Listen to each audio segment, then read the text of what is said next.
Good morning, everybody. Good morning. We're just people are just joining the call now, so we will give people a few more seconds to join before we kick off. But you are very welcome this morning. Just a note that's come up, Tom. I've got an alarm that says Cultural Enterprises network bandwidth is low. So as more people join and come through, we may see some issues. Your picture's stuttering a bit. The voice is okay, but you pixelate occasionally. That sounds like my internet then, Tony. So, I mean, fortunately, you're not going to hear much from me today. So I will pause and maybe turn my camera off. But you three are all absolutely fine for me. So that's probably my end. Apologies. Right, I make it gone through. So there's a few more people trickling in, and probably will join as we start. I'm going to kick us off. Good morning, everybody. You're very welcome to this session. You're not going to hear much from me. I'm going to hand over to our experts and our speakers very shortly at Foresight to Insight. This is our second webinar with Foresight Insight after a very successful introduction to strategic foresighting we did earlier in the year. We will be sharing a link to that webinar in our follow-up email. If you didn't get to see that, I highly recommend it. It was absolutely fascinating and the perfect introduction to today's session, which I know will be referenced. Usual bit of housekeeping for our Zoom calls. You'll see at the bottom of the screen there's a Q&A button and a chat function. Feel free to use that throughout the session. We've built in a Q&A time at the end. It would be really helpful if you popped your questions in that Q&A box, and we will try and get to as many as possible before the end of the session. We are recording the session, so if you have to dip in and dip out, and for those who can't make the whole of our time, we will be sharing that recording with you afterwards, so you can watch it back. Tony, Andy, Jeanette, are you happy to share slides as well? Yes, I think I sent them over to Charlotte as maybe yesterday, right. But I'll send them over again today to make sure if any small changes that they are accounted for. Okay. Wonderful. Well, in that case, Tony, I'm going to hand over to you to introduce yourself, Jeanette and Andy, and a bit about what you do. Over to you guys. Okay, thank you very much indeed, Tom, and welcome everybody.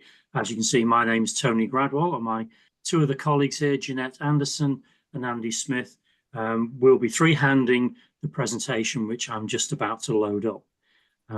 Briefly, we are a consultancy of associates that promoting the use of strategic foresighting for the making of strategy and taking account of what we might call a turbulent future and bringing that forward into today's planning. Very simply, we'll explain a little bit more as we go on. So I'm just about to load up the presentation.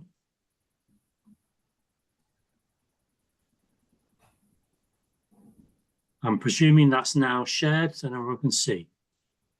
Okay. Yeah, looks good. Thank you, Tony. So this is our webinar 2. As Tom said, the first one was back in September. This is not to repeat the content of the first webinar. As Tom said, it can still access it, but to take some of that thinking further. One of the most famous quotes about horizon scanning comes from actually Abraham Lincoln, who once said, the best way to predict the future is to create it, because of course the future does not yet exist.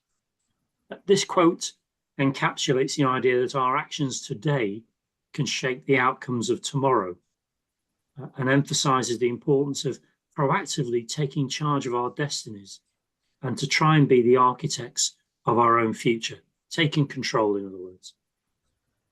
So what we're going to do today is examine how effective horizon scanning tools and techniques can help all businesses to understand and anticipate change and prepare strategies to not only survive, but thrive in an uncertain future. You'll see a quote there from one of my heroes, Professor Richard Feynman, who said, I'd rather have unanswered questions than unquestioned answers. And one of the outcomes of strategic foresighting is to frame questions that need to be answered. It does not give certainties, but rather emphasizes the uncertainties. So there is nothing certain or absolute about the future, especially in these times, but we can anticipate and prepare and stretch our thinking. And with that, I'm going to hand over to my colleague, Andy Smith, to take us forward on the next slide. Thanks, Tony.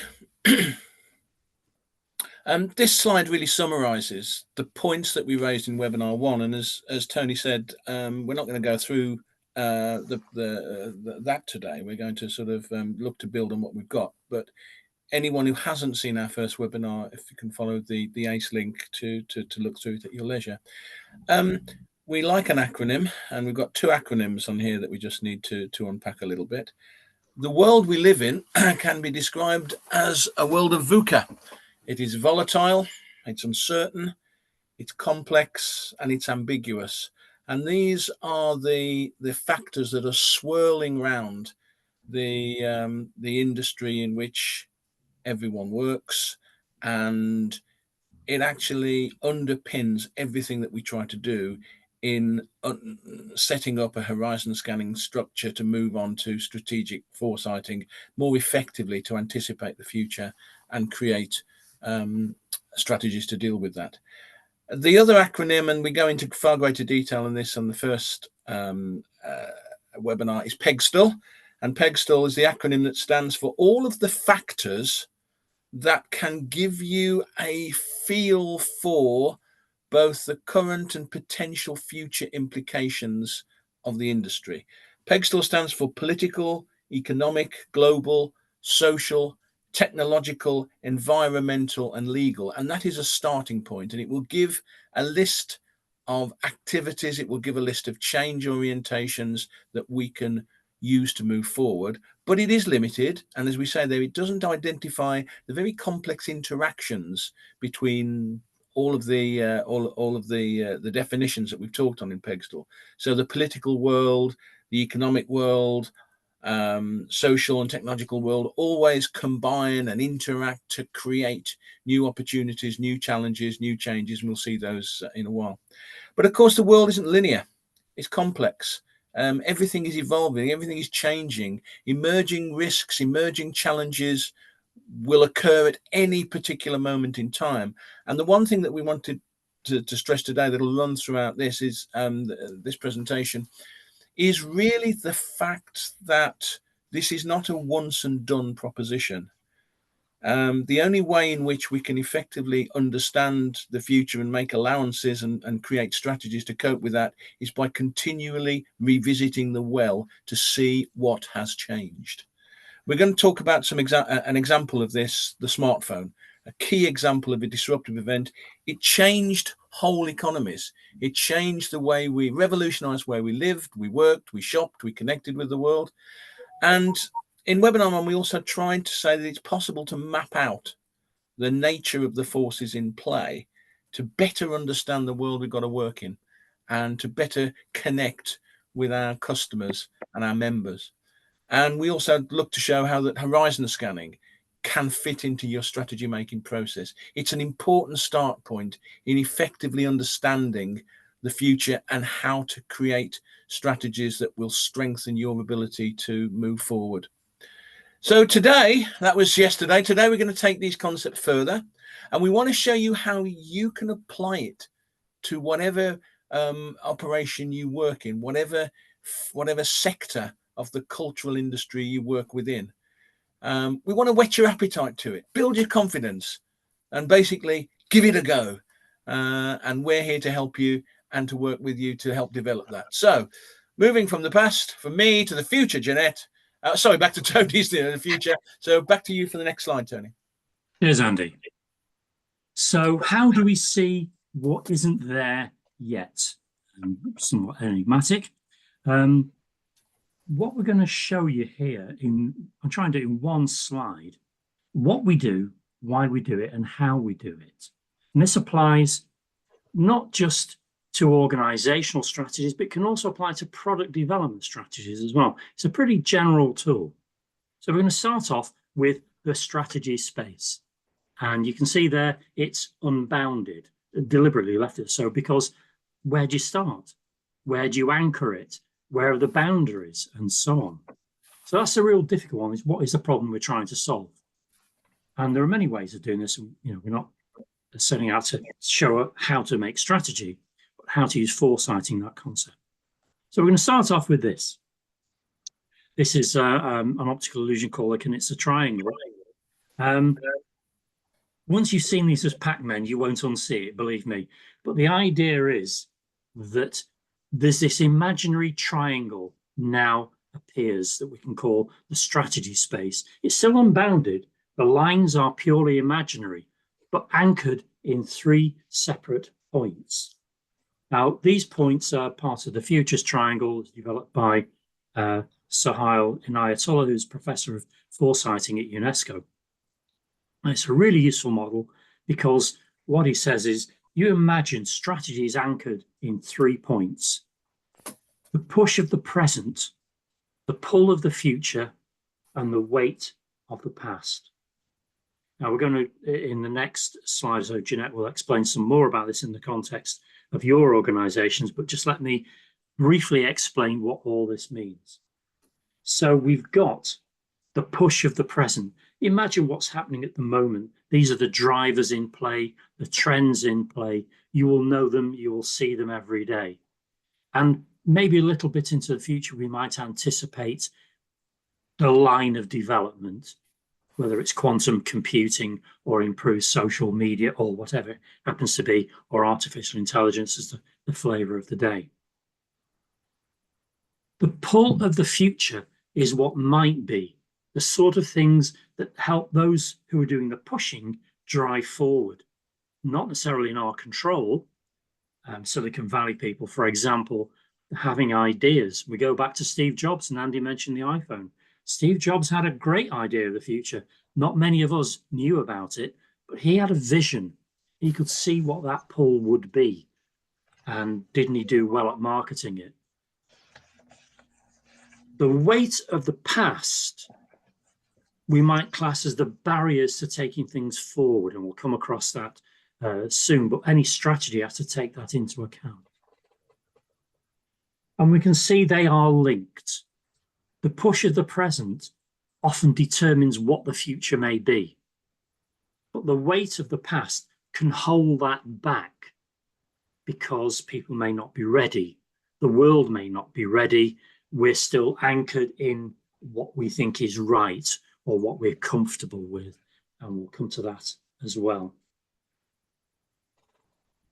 On the left-hand side now, you'll see where we fit into this by identifying the push of the present relative to your organization and your organizational needs, your organization environment, and perhaps some things to the side as well that you may not have identified as being directly relevant. That's part of horizon scanning. Andy said starts with PEGSTEL, but continues to use foresighting methods to build upon that PEGSTEL to derive models that help us see the world in more complexity and its ambiguity, and perhaps more importantly, the interactions, the complexity that drives emergent properties, that shows us how the world will evolve. And this brings us to scenarios to help visualize what the future could be. If you like, if it works in our favor, if it works against us, perhaps even a scenario where our organization takes control or attempts to take control.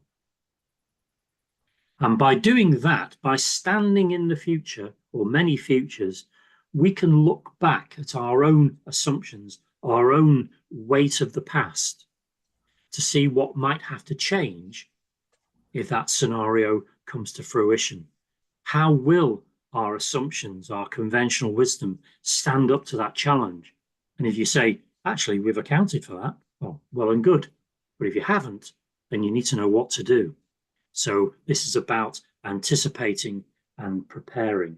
There are various tools we can use. We're not going to go into them today. There just isn't time, like driver mapping and causal mapping and causal layer analysis and so on. But that's just to let you know we have tools in our tool bag that can help you do all this.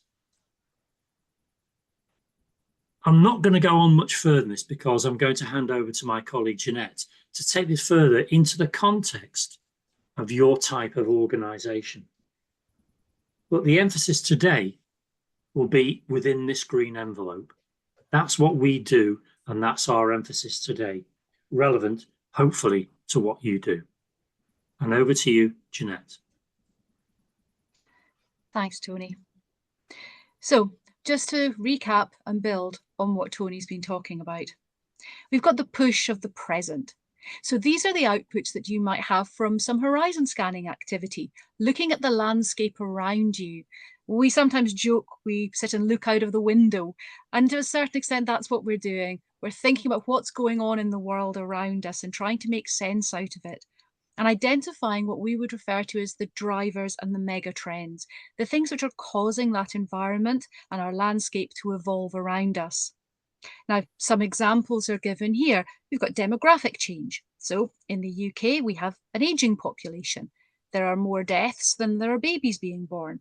So any population growth is being driven by people who choose to make their homes in the UK. And that's on a national level. But what does that look like for you and where you are and your institution? What are those changes looking like for you? Then we've got, what does society care about? How is society changing? What's acceptable now that maybe wasn't before, and vice versa? And are all of these changes just going in one way? We can all think of how things have been reversed or attempted to reverse. We're getting a backlash to things. Where are those cleavages happening? And what could that influence of that look like for you? We've got technological advances. Tech is the driving force of so much change. We've talked a bit about the iPhone. We've talked about the influence that that's had on us, but it's everywhere, especially artificial intelligence. We could do a series of webinars about the potential impact of AI, and I'm sure some of you are already thinking about that in a cultural context and ownership rights and so forth. And it's fair enough, it's a really big deal. But the counterweight to that is, does everybody want this? Is there a backlash? The genie of technology is out of the bottle. It's not going back. But the reactions to that and how people may choose to engage and use technology, they might not be as uniform as we think. So we need to understand what that looks like. We've then got things like environmental pressures. Well, how could that have an impact on us too? The UK might not be facing the same existential crisis as some other parts of the world, but there's no doubt that something is going on. Things are changing, and they're likely to carry on being changed and becoming more unstable, unpredictable. What does that mean for us? So, for example, if you have a garden or whatever, can you still grow the same plants as you've always grown? Is your building more prone to flooding? All of these kinds of things, and what's the direction of travel? Then we can think about some single point disruptions. So at this point, I could talk about the black swan, which is a term which has crossed over into sort of popular discourse, the unforeseen events with the dramatic and intense consequences. But sometimes we can have these single events which could be anticipated, especially when we're thinking about policy. What's a funding body, or maybe some of your patrons, what are they thinking about? What are their drivers? If we're thinking about the government or other public sector bodies, what kind of policy changes, perhaps in areas we might not immediately think are relevant to us, could be in the pipeline, and what would happen? There could be things that are much more direct. For example, I was listening to Radio 4 last week, and a politician said if elected to office, they would immediately cease all funding for the creative industries. Now, I imagine some of you have a few beads of sweat on your forehead just hearing that. What would happen if it did? Now, then we've got the pool of the future, and these are the scenarios, these possible futures, the narratives that we can create when we start analysing that landscape and thinking about what that looks like. So we've got these new expectations and patterns of behaviour. What do people expect from institutions and organisations? How engaged or involved in some questions do you have to become that you maybe didn't think were really your problem, but actually they are because society says it is? We've got new ways of working. So on a very practical, mundane level, how does this work for you as an employer or as a person looking for people to volunteer with you? How can you adapt to that? Are you finding it harder to get people with skills? What's causing that, and how could that change? What might you need to do to bolster your supply of people with the skills that you need. And identities are much more complex now. And we hear a lot about, say, the generational divide. Oh, I'm getting a bit of feedback from somewhere. Sorry. Okay, the generational divide. And of course, there are definite issues there. I mean, I'm just thinking about a report I read from the Sutton Trust a few weeks ago. So some of these are very real and some are perceived. But just think about this. I mean, is today's 60-year-old the same as the 60-year-old of 10 years ago? What about the 60-year-old in 10 years' time? Everything is shifting and changing. So we have to think about what that will look like and how all of these things interact with each other as well to create complex and maybe unintended implications as well. And we also need to bear in mind what might not change. I think it was Jeff Bezos, and Tony might correct me on this. He said that just as important as thinking about what will change is what might not. And not for any negative or bad reason, and we'll talk about the weight of the past, but just thinking about what is pretty reliable and pretty dependable. Are we sure people will always want to go for a walk in the woods? Probably.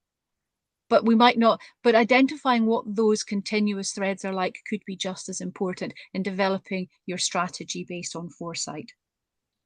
And then thinking again about the weight of the past, these barriers to change. And these are not necessarily what we're going to focus on today, but they are really, really important.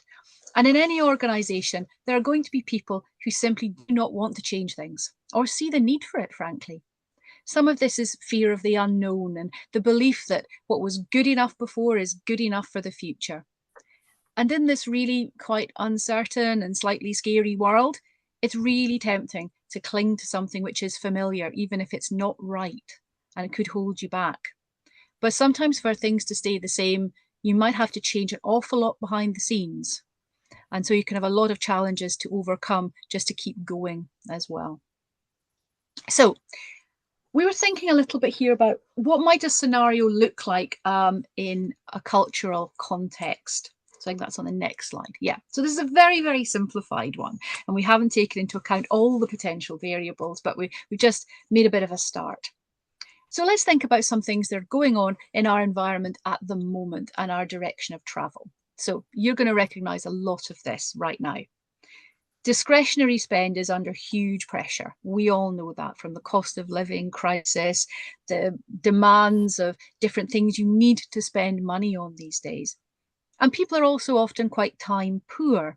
So there's a lot of pulls in different directions on how people spend their limited budgets and their limited time. The competition for eyeballs, wallets, and feet is quite intense out there.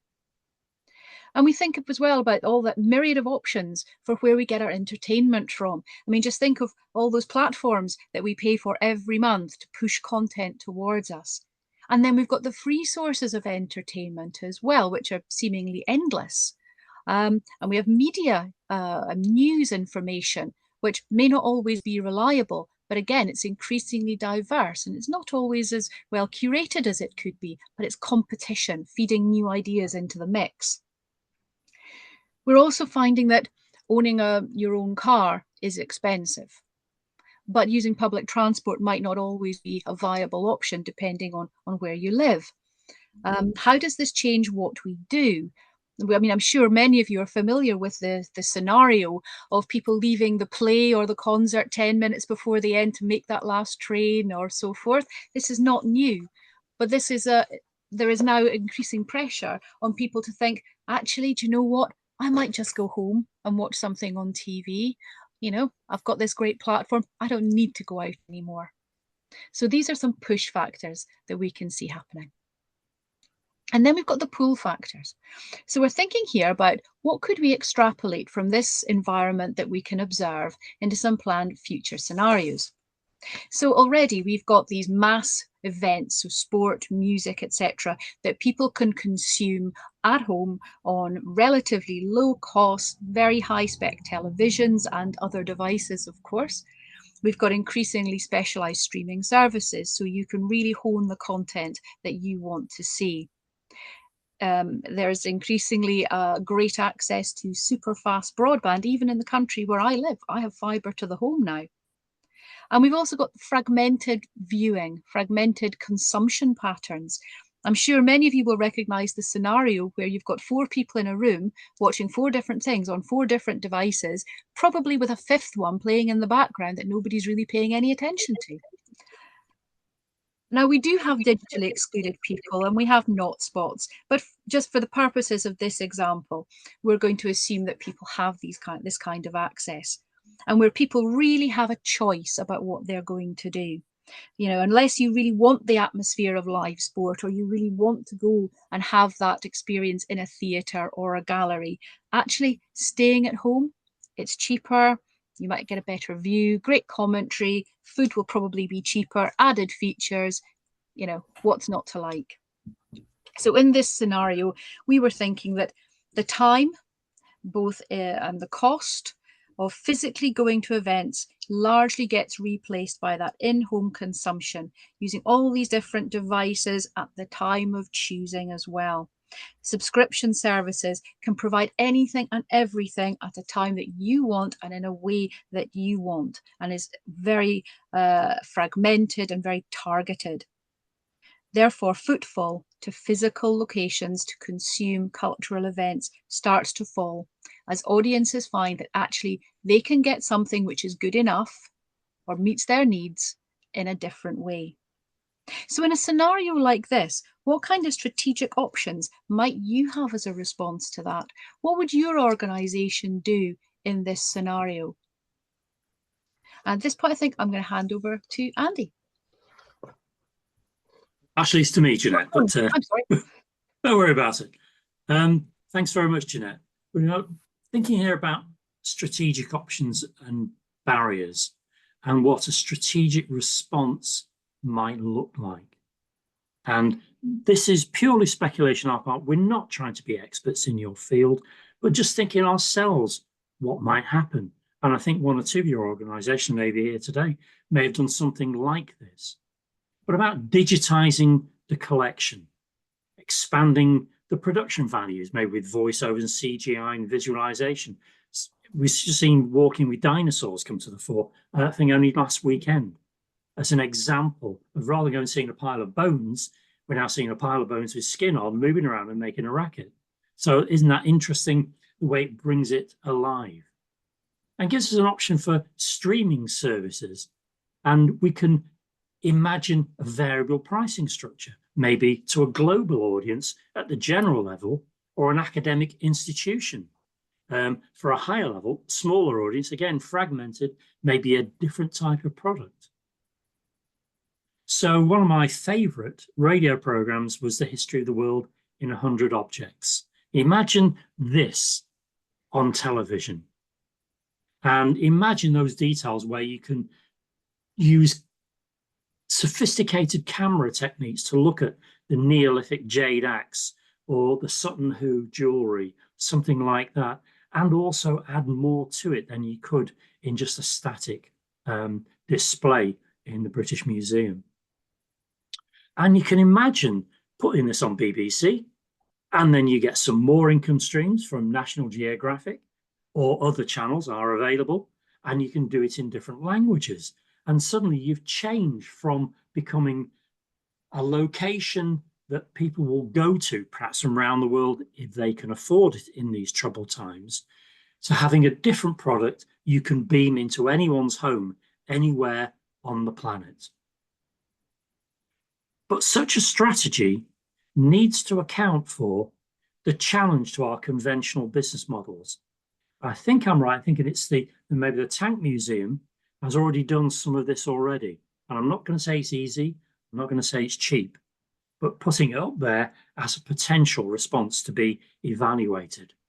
But there may be barriers. People believe we can't do this, we don't know how to do this, we don't have the funding, we don't believe this will take off. And I'll just point you to Blockbuster, who said Netflix will never work, and laughed them out of the room. And look what happened there. So do not think something might be impossible. You have to really reimagine it. And this resistance to radical change because we've always done it this way. But go back and think, what's the limiting factor to your particular business? How many people can you get through the door? Another 5%? maybe 10%. And if you did, what would that revenue do for when pitched against the challenges of funding, for example? And with that in mind, I'm going to hand over to Andy as one of our commercial specialists to go through another concept with you. Thanks, Tony. We're talking here about the idea, the concept of a value proposition, which sounds a bit management speak, but isn't, because we all have it. And it's basically a statement that says, what are you offering to your customers? And also, what advantages might you have over your competition? How do you get people to spend money, to spend time, to visit you, as opposed to some of the myriad of other options that are now available? The other thing that a value proposition does for your business is it clearly and concisely will communicate what your customers, what your visitors can gain from spending with you as opposed to other options. And to a certain extent, you try to put yourself into your customers' shoes. What will they want in the future? Education, information, entertainment. What are the key tangible experiences that you can offer, and what can stop you offering it? The question really is, how can you satisfy most of what people want, given the fact that there's a continual shifting of expectations, constraints, going back to our pedestal, our political or economic constraints developing that may stop you following what would be your ideal value proposition? And if that's the case, how can you then shape that change? How can you respond to the challenges that are thrown up at you? In a sense, what is the zeitgeist of your particular offer in your particular element of the industry? Again, as you can probably see from my video, I'm old enough to remember when one of the most exciting presents that you could have was a portable cassette recorder, and spending many hours on Sunday evenings crouched over the radio trying to dovetail your start and stop button on your cassette player with the top 40, and hopefully that was going to usher in a new era of not having to go down to the shops and buy 45 RPMs, and I won't say 78 because I'm not that old, but certainly 45 and 33s. And then what happened? The potential for consuming music changed. So we started to move towards expensive hi-fis, shelves of vinyls, tapes. We moved into CD. CD play was supposed to be the next stage in the process of getting rid of the hissing and the scratching and the clicking and all the rest of the stuff that would bedevil your listening pleasure. We moved towards high quality home consumption. They talked about having the potential of having an orchestra actually playing in your living room. Well, whether you want an orchestra playing in your living room is a moot point, but the key element here is that we were looking at an emphasis upon the purity and the clarity of sound. And then we had an outlier, the Sony Walkman, or the Walkman, I should say. It was an outlier. It was a future indication that things were going to change and that the established belief systems about what we wanted from our music were altering rapidly. So we moved from this fixed, high quality sound reproduction, and we moved away to portability, to being able to carry our entire record collection in the palm of our hand. And that changed everything. And we've then moved on, of course, to consequence of streaming. So I guess we've all got huge amounts of CD players, CDs that we look at and we think, well, what are we going to do with these anymore? Maybe moving away from DVDs because we now have the kind of entertainment at our fingertips through our magic boxes, through our Netflix subscriptions, as Jeanette pointed out, etc., etc. So a new value proposition developed, that we wanted highly portable music consumption and there was an acceptable quality trade-off. And what we saw there is a destruction of conventional hi-fi music delivery business models and its replacement by the next stage forward. Now, Tony's mentioned Blockbuster. Absolutely typical example of an organization that was riding high, didn't anticipate the change, and remained wedded to the weight of the past.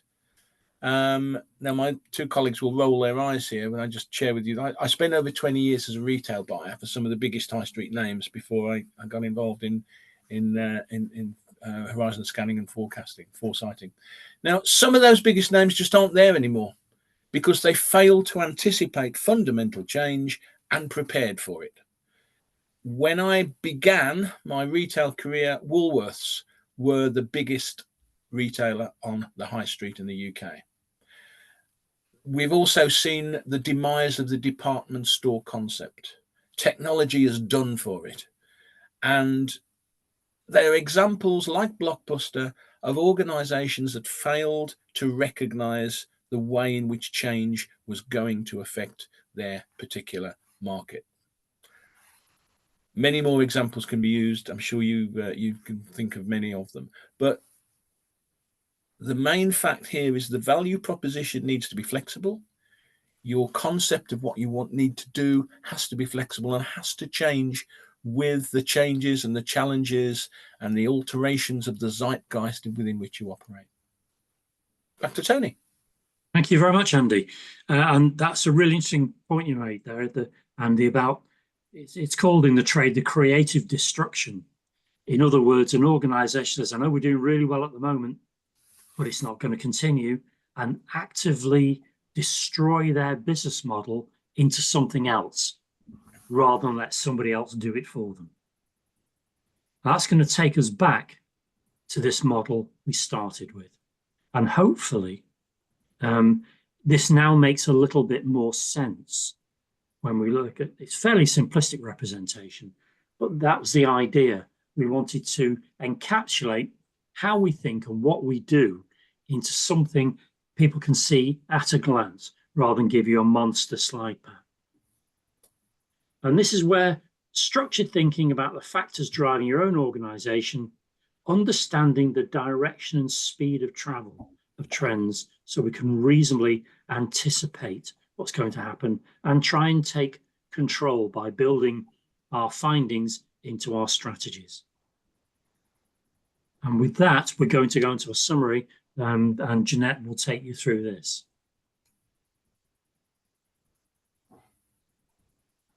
Are you there, Jeanette? I Have am. we lost it? No, I'm here. So we've shown here in these slides how you can take horizon scanning outputs and try to develop those into strategic responses that are specific to your organizations. And this can be done using the simple workshop models that we have to structure your thinking. We're not telling you about your industry. You know that, you're the experts, but we can help you structure your thinking to think things through and analyze it in a way that gives you some meaningful outputs and drivers to help you build your strategic response. So this is the start of that journey from the horizon scanning to strategic foresighting. Horizon scanning, it doesn't stop. I think it was Andy, you said this was not a once and done. This is something that you do all the time. It becomes embedded in the culture of your organization. It's business as usual to be constantly looking at the horizon and even just trying to peek over it sometimes to see what's coming next and how that could shape and influence what you need to do. And we can help you to build that new capability to allow you to become that forward-looking organization where horizon scanning and thinking about the future and preparing for it and anticipating it is just part of your culture.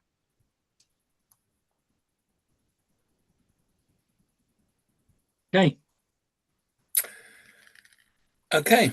Thank you very much for attending. That is sort of it. As Jeanette said, if what we've said over the two webinars has helped to persuade you or to give you a boost to incorporate horizon scanning into your commercial strategy, you've got the requisite skills in the house to develop it further, we've done our job. If you do want to take things further, you want any more detailed practical help, route in your specific area, then talk to us. thanks for your time. We've got now 10 minutes before we're due to wind up the session. So I'd like to just hand back to Tom for any comments from the A side, and any Q&As and any observations, any thoughts you've got, any comments to make. Please feel free to raise them now, and we'll try to answer them, and we'll try to move forward on that. So back to you, Tom. Thank you, Andy. Yeah, I'll give people a few moments to digest and put any questions or comments in the chat. That was absolutely fascinating. There's so much in there. You'll see in the chat I've put in the link to the recording of webinar 1. That will go in our post event email as well for you. So I highly recommend clicking on that and bookmarking it for later. Don't watch it just yet. I'm going to do some Q&As. I think there was so much in there. Really interested, Jeanette, your point about thinking about what might not change as much as what will change. I thought it was really interesting.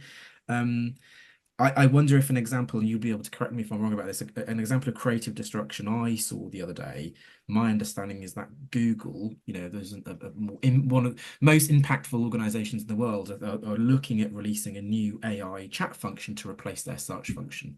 I mean, talk about destroying their existing business model. They seem to be trying to get ahead of that curve and moving towards how an AI chatbot might replace a traditional internet search. That seemed like a very interesting idea of a company really being radical about the way the direction they're moving in. And Andy, I loved your real world example of the music consumption industry. I've still got kind of DVDs and CDs. My favorite ones that I've kept, because I just can't get rid of them. But who knows whether I'll ever listen to them again. So vinyl's coming back, Tom. So who knows? Coming back. Some things can go full circle. It is. Well, exactly. It's really interesting, that, isn't it? How that's sort of come back. So a really lovely, tangible example there. Thank you, everyone. A question from Debbie. Can you give us an example of a quick horizon scanning exercise to do with a team? Really good question there. Yeah, I can jump in here. One of the things that is very helpful to do is to operate the peg stool analysis as a starting point. And that, as I said, it looks at political, economic, global, social, technological, environmental, and legal aspects of the environment in which we operate. So it's looking at your business and then thinking, well, what political events might affect my ability to move forward? What economic factors are involved? Jeanette made reference to, obviously, the cost of living crisis and the pressures upon disposable income and all the rest of it. What technological change may be occurring that could fundamentally affect how we operate and how we need to operate? The music example is a pretty good one. I made reference to the demise of the department store model. That basically was replaced by our ability to operate via the Amazons of this world and via the websites of, don't need to go into a store and wander around and look at all the different departments. That is diversified and can be got to us very, very quickly.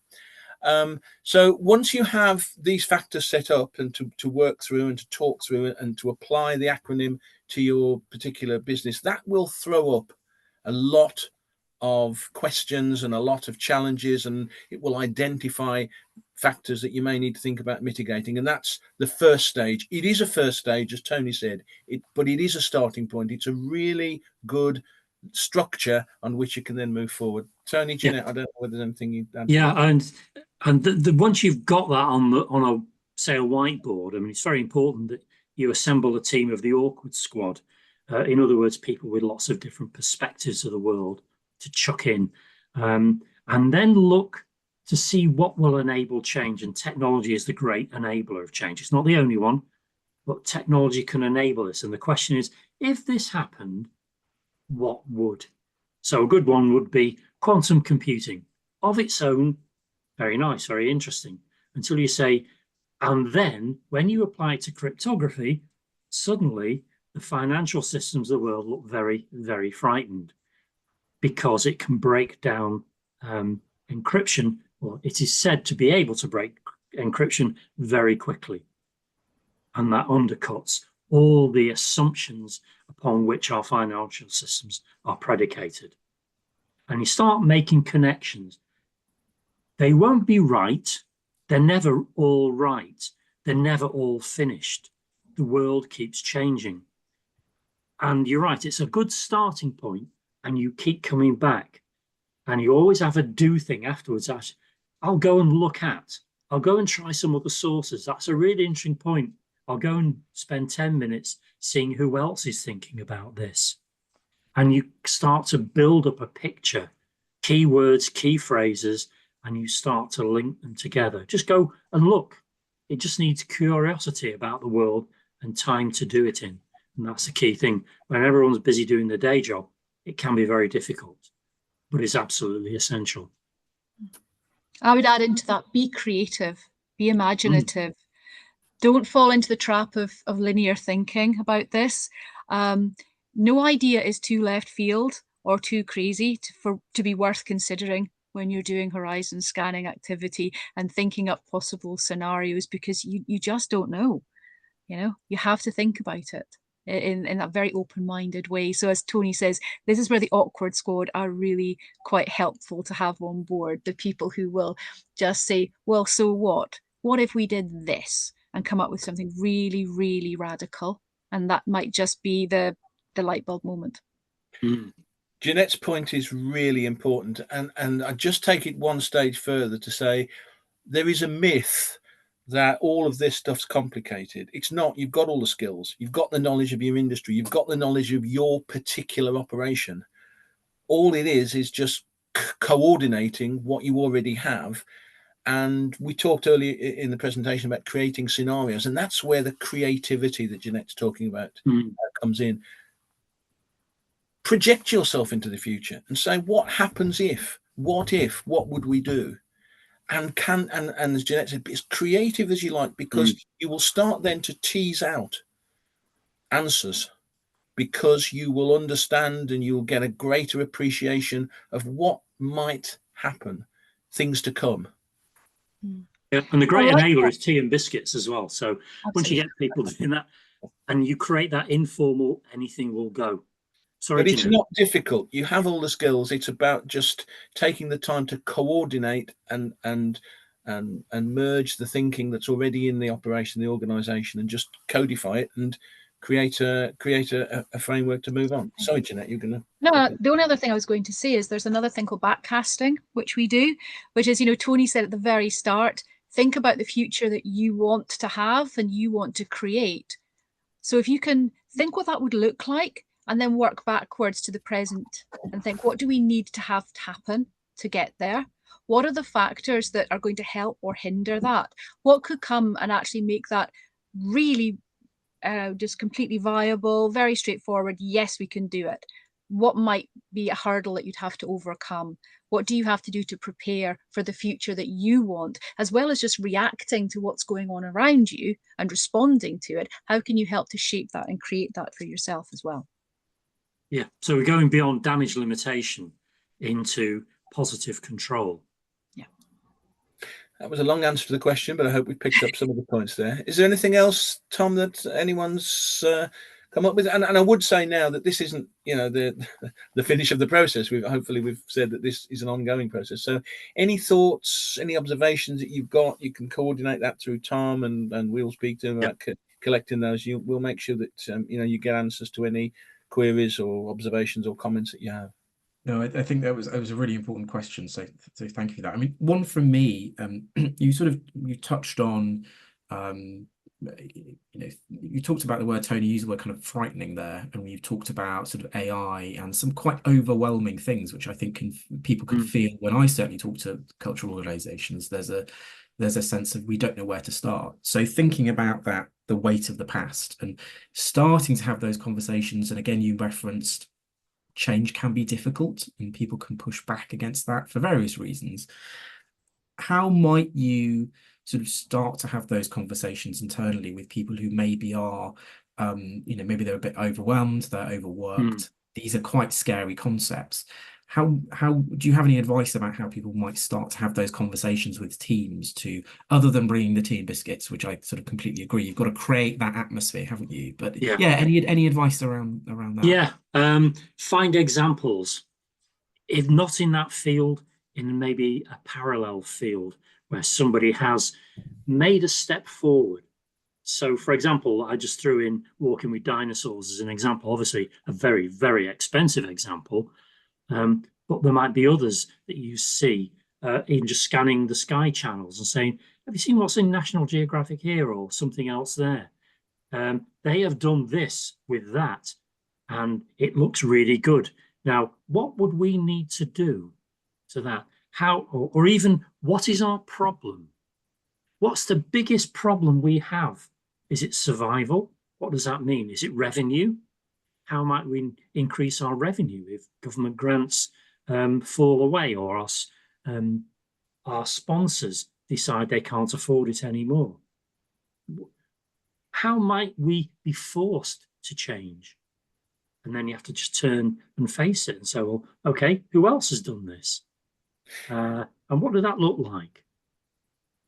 I think this is where scenario creation can be very valuable as well, because you can project yourself into a future state which hasn't yet happened, and you can explore with complete freedom potential responses to that. It's a very powerful tool.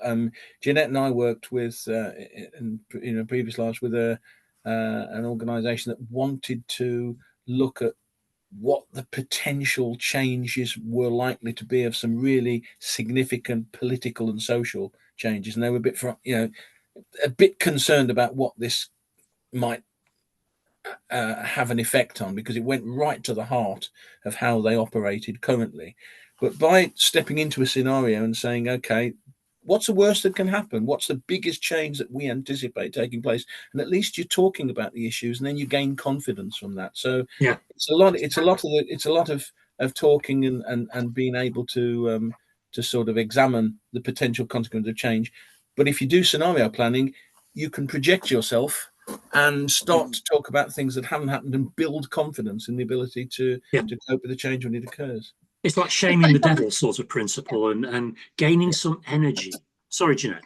I was just going to say, I mean, the backcasting technique I mentioned could actually be quite useful in overcoming some of that weight of the past resistance, asking people to think, what do you think we should look like in 5 years' time? And people might actually find they're not as resistant to change as they thought they were if they start thinking about the possibilities of what could we do. And then you get them maybe a little bit more engaged, a bit more interested, and you can then start to think, well, if you think you'd quite like us to have more people coming to visit, what does that mean? Does it mean that we might actually have to, change that lovely old building over there into another cafe instead of it just being this beautiful relic in the grounds? Or, all of these kinds of things that people might not be happy with, might feel a bit threatening.